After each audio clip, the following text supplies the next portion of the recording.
కాకినాడ జిల్లా తునిలో ఇటీవల కలకలం రేపిన చిన్నారి మిస్సింగ్ కేసులో ఊహించని మలుపు చోటు చేసుకుంది.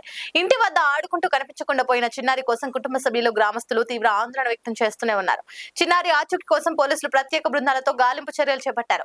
సీసీటీవీ ఫుటేజ్లు, స్థానికుల సమాచారం ఆధారంగా విచారణ కొనసాగిస్తుండగా గాలింపు చర్యల్లో భాగంగా పోలీసులు శునక దళాన్ని రంగంలోకి దించారు. ఈ సమయంలో కేసులో కీలక ట్విస్ట్ చోటు చేసుకుంది.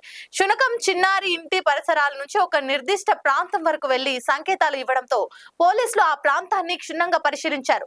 శునకం చూపిన దారిలో దొరికిన కొన్ని ఆధారాలను పోలీసులు స్వాధీనం చేసుకుని విచారణ వేగవంతం చేశారు. ఆ ఆధారాల ఆధారంగా పలువురిని ప్రశ్నించినట్లు సమాచారం. దీంతో సాధారణ మిస్సింగ్ కేసుగా భావించిన ఘటనలో కొత్త కోణాలు వెలుగులోకి వచ్చినట్లు తెలుస్తుంది. అయితే కేసుకు సంబంధించిన పూర్తి వివరాలు పోలీసులు ఇంకా అధికారికంగా వెల్లడించలేదు. చిన్నారి ఆచూకీ కోసం గాలింపు కొనసాగుతోందని, అన్ని కోణాల్లో దర్యాప్తు చేస్తున్నామని అధికారులు వెల్లడించారు. ఈ ఘటన తుని ప్రాంతంలో తీవ్ర ఆందోళనకు దారితీయగా చిన్నారి క్షేమంగా తిరిగి రావాలని స్థానికులు ఆకాంక్షిస్తున్నారు.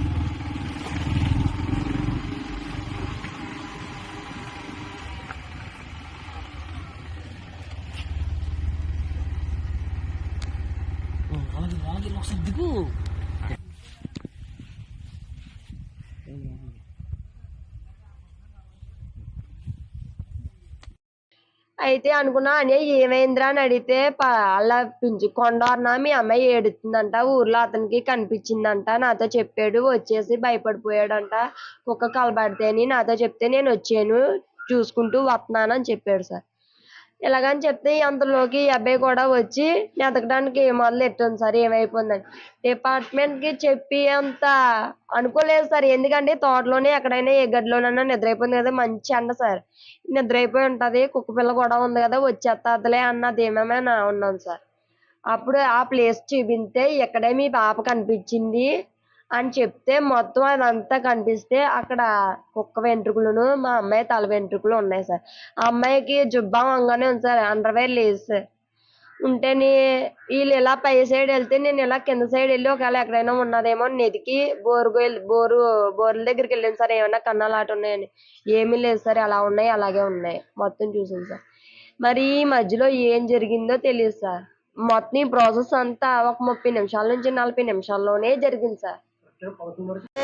మరి టైం ఎంత ఎగ్జాక్ట్ గా టైం ఎంత అవుతుందో తెలియదు సార్. నేను ఇంట్లో కూర్చుంటే పైనుంచే వచ్చాడు సార్, మాకు చెప్పిన అన్ని. అయితే పైనుంచి వచ్చి చెల్లి చెల్లి అని పిలిచి మీ బుజ్జమ్మ ఎక్కడ, మీ పెద్ద బుజ్జమ్మ ఎక్కడ ఉంది అని అడిగారు సార్.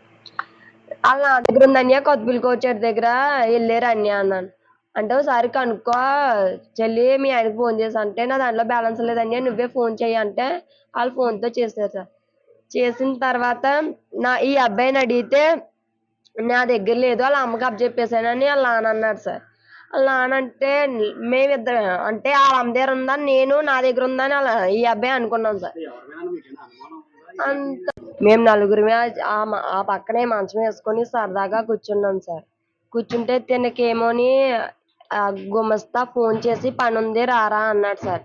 వెళ్ళాడు సార్. అయితే నువ్వు వెళ్తే బుజ్జమ్మను కూడా తీసిపో, పని చేసుకుంటాను, వంట చేయాలి, వంట చేస్తాను అని అన్నాను సార్. తీసుకెళ్ళిపోయాడు సార్. తీసుకెళ్ళిపోయేటప్పుడు నేను ఇంటికాడ పని చేసుకున్నాను సార్. మళ్ళీ వీళ్ళు రిటర్న్ వచ్చేటప్పుడు నేను చిన్న అమ్మాయికి స్నానం చేపిస్తున్నాను సార్. బుజ్జమ్మని పట్టుకో, నాకు పని ఉంది, అలా వెళ్తాను అన్నాడు సార్. అయితే అయితే బుజ్జమ్మ నేను చూసుకుంటానులే అన్నాను సార్.